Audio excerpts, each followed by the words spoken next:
अस्सलाम वालेकुम। Introduction to linguistics ENG 502 के लेसन 1 व्हाट इज़ लैंग्वेज के टॉपिक 6 मिससेलेनियस डेफिनेशंस ऑफ लैंग्वेज। मिससेलेनियस का मतलब होता है बहुत ज़्यादा या मुख्तलिफ़ इक़साम। इस टॉपिक में हम लैंग्वेज की मुख्तलिफ़ तारीफ़ों के बारे में पढ़ेंगे कि इसको मुख्तलिफ़ लोगों ने अपने अपने अंदाज़ में इसकी तारीफ़ कैसे बयान की है। सबसे पहले हमारे पास है language is the expression of ideas by means of which sounds are combined into words and words are combined into sentences. Sweet 1895।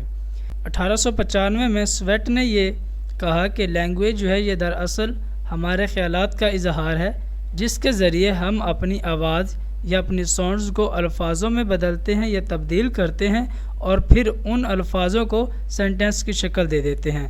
मतलब हम जो बोलते हैं पहले हमारी साउंड्स निकलती है, एक लफ्ज़ बाय लफ्ज़ हम उसको बोलते हैं, फिर हम उनको वर्ड्स की शक्ल देते हैं और फिर उन वर्ड्स को मिलाकर सेंटेंस की शक्ल दे देते हैं।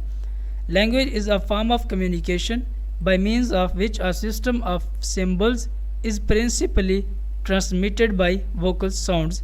हॉबिन्स 1990। 1990 में हॉबिन्स ने कहा कि जो लैंग्वेज या ज़बान मवासलात की एक किस्म है जिसके ज़रिए हम अपनी वोकल साउंड्स को ट्रांसमिट करते हैं अलामात के निज़ाम के ज़रिए। मतलब कि जो हम चीज़ें बोल रहे हैं या जो भी वर्ड्स हम बोलते हैं हम उनको लैंग्वेज के सिम्बल्स को इस्तेमाल करते हुए उनको ट्रांसमिट करते हैं। Language is a human vocal noise. Language दरअसल इंसानों की ज़ुबान है। वोकल नॉइज़ का मतलब आ रहा है कि जो हम बोलते हैं तो उससे एक किस्म की नॉइज़ पैदा होती है। इसकी मिसाल मैं आपको ऐसे समझाना चाहूँगा कि अगर तो कोई शख्स सामने वाला हमारी बात समझ सकता है तो उसका हमारा मतलब समझ आ रहा है तो उसके लिए वो एक शोर नहीं होगा बल्कि किसी कोई ज़रूरी बात होगी। अगर हम किसी अनपढ़ के सामने इंग्लिश बोलना शुरू कर दें तो उसके लिए हम सिर्फ़ एक किस्म का नॉइज़ क्रिएट कर रहे हैं, मतलब शोर कर रहे हैं, और इसके अलावा उसके लिए हम कुछ भी नहीं कर रहे होंगे। तो इसलिए यहाँ पर कहा गया है कि वोकल नॉइज़ जो है ह्यूमन वोकल नॉइज़ को लैंग्वेज कहा गया है। और graphic representation of this noise in writing, और अगर हम अपने उस नॉइज़ मतलब जो हम बोल रहे हैं अगर हम उसको ग्राफिक रिप्रेजेंटेशन करें तो फिर हम उस शोर मतलब उस लैंग्वेज या उन वर्ड्स को लिखना शुरू कर देते हैं, राइटिंग में ले आते हैं। Used systematically and conventionally by a community for the purpose of communication. Crystal 1989। 1999 में क्रिस्टल ने यह बयान किया कि लैंग्वेज दरअसल इंसानों की वोकल नॉइज़ है जिसको वो अगर ग्राफिक रिप्रेजेंटेशन करें तो वो लिखते हैं और फिर इन सब चीज़ों को कोई भी कम्युनिटी या मुआशरा जो है वो अपनी कम्युनिकेशन या मवासलात या किसी दूसरी कम्युनिटी के साथ गुफ्तगू करने के लिए रस्मी तौर पर कन्वेंशनली होता है, रस्मी तौर पर और सिस्टमेटिकली तौर पर इस्तेमाल करती है। Language are infinitely extendable and modifiable according to the changing needs and conditions of the speaker. Robins 1979।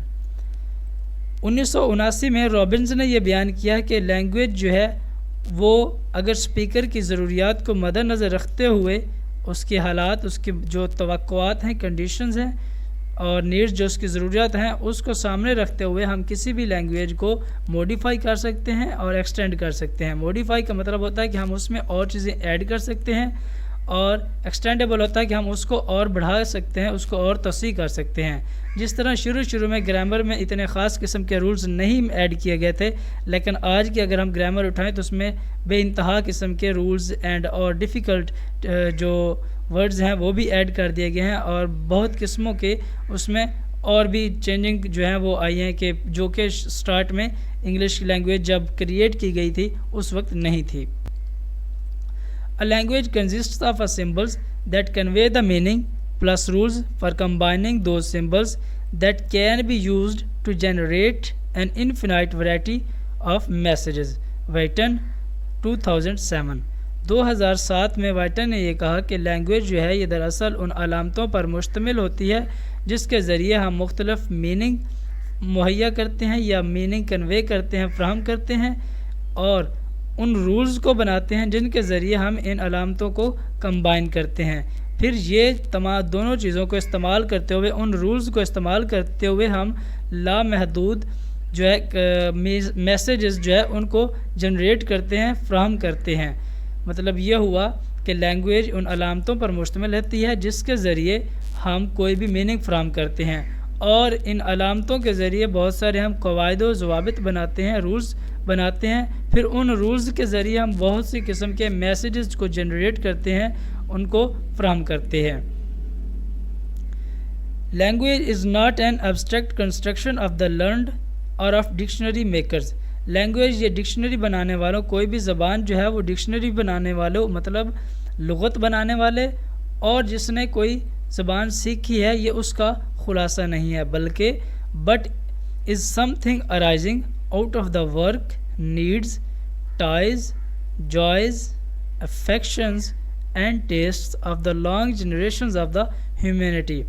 یہ انسان کی لمبی نسلوں کی مطلب انسان کی جو مستقبل فیوچر جنریشنز ہوتی ہیں، ان کے کام، ضروریات اور خوشیاں اور چاہت اور ذوق کے مطابق کوئی بھی لینگویج جو ہے وہ ارائز ہوتی ہے، اس کے مطابق لینگویج بن جاتی ہے۔ And has its base broad and low, اور جو اس کی بنیادیں ہیں وہ براڈ بہت وسیع بھی ہیں، and low close to the ground اور کم بھی۔ کلوز ٹو دا گراؤنڈ جو ہے وہ گراؤنڈ یا زمین کے نزدیک، یہ تعریف جو ہے وائٹ مین نے بیان کی۔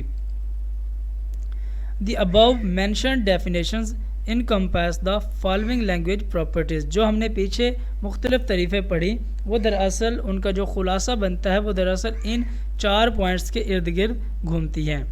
arbitrariness، arbitrariness ہوتی ہے بے ضابطہ یا بے قاعدہ، مطلب جس پر کسی کا کنٹرول نہ ہو۔ flexibility and modifiability، اس میں لچک ہوتی ہے اور ہم اس میں کسی بھی قسم کی موڈیفیکیشن یا تبدیلی لا سکتے ہیں۔ freedom from its stimulus control، یہ ہمارے اسٹیمولس کنٹرول سے بالکل فریڈم ہوتی ہے، آزاد ہوتی ہے۔ اینڈ اسٹرکچر ڈیپینڈنس، اور یہ اپنے اسٹرکچر پر ڈیپینڈ کرتی ہے، مطلب جو اس کی سینٹیکٹک اسٹرکچرز ہوتی ہیں اس کے اوپر یہ ڈیپینڈنس کرتی ہے۔